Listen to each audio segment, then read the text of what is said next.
Hey everybody, I'm Ryan Doyle. This is the Vertigo Table, and you are a dungeon master. Maybe you're a game master these days, you switched around, but at the heart of it, when you get down to it, it's all kind of Dungeons and Dragons, right? That's where it all started. Maybe that's not where you started, it's where I started, and it's where this all started, really. And if you've been a dungeon master or a game master for any length of time, I bet you can relate to the feeling that you wish your players cared just a little bit more about the world you have built for them. Okay, maybe we weren't always building it for them. Sometimes we're building it just for us. Or maybe it's a world that was already pre-built that we've modified a little bit, and we just got to get our hooks into these players to make them care. And if you've been running games for a while, you may have experienced kind of the opposite problem. You may have had a player hand you a novel of a backstory, right? They're super invested in this game, but the problem is there's a bit of a clash between the content of what they have thought up for their characters, history and context, and what you have spent hours, if not days, if not weeks and months, and maybe your hard earned money preparing to run. Oftentimes, players only really care about their character, but for the game master, the world is their character, and they've probably spent a lot more time crafting it. So, how do we solve both of these problems? Pretty simply. Well, communication's one way, but communication in a session zero type situation or just before the game or between sessions as we go, especially if we're in the middle of the campaign trying to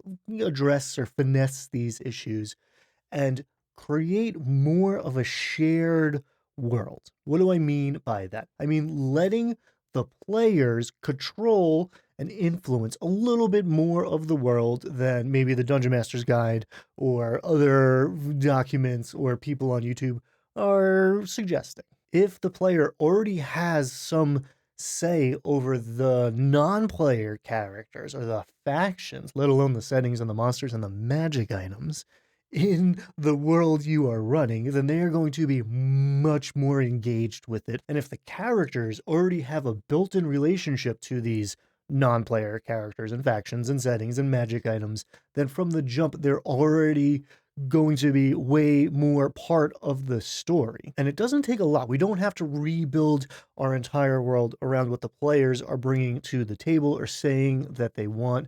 We can do a little bit of shifting and adjusting and renaming, reskinning to take all of these elements and fit them back into the story that we were trying to tell in the first place. By focusing in on the themes and the archetypes, and by focusing in on the stuff that's actually going to come up in the game instead of spinning our wheels worrying about vast aeons of history or complex relationships of the pantheon that are never going to come up at the table.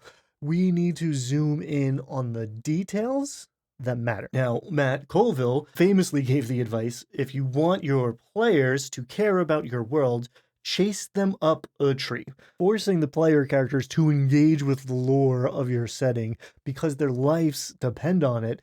Yeah, is a very effective way to get the players to pay attention, but the risk of death can't be the only way, right? Well, I have found another way, and it is a lot like communication. It is collaborative storytelling, which is the name of the game has many names, right? But it's part of the name of the game. Fuck. So that's all well and good. That sounds really nice, right? But it's all a little abstract. Like a lot of D&D YouTube advice, it feels a little nebulous and undefined. A high level concept without a lot of like practical applications. So if you want to get down into like the nuts and bolts way of doing it, or one nuts and bolts way of doing it, well, it's a lot of nuts and bolts ways of doing it, but it's my method of doing it. Check out the Game Master's Compendium of Explosive Creation. You can download a bunch of the preview of this for free. You can see me using it on streams as a playlist of other people using it to build characters and world build around those characters.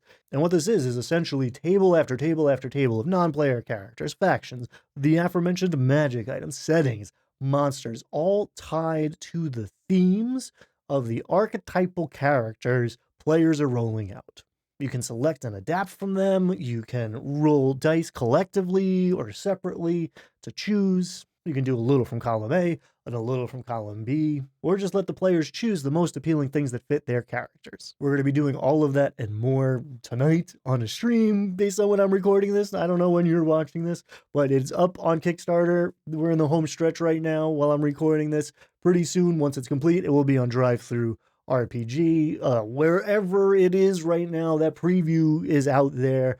Link below in the description. Check it out, roll some dice, build better games. Thank you so much for watching. Be kind.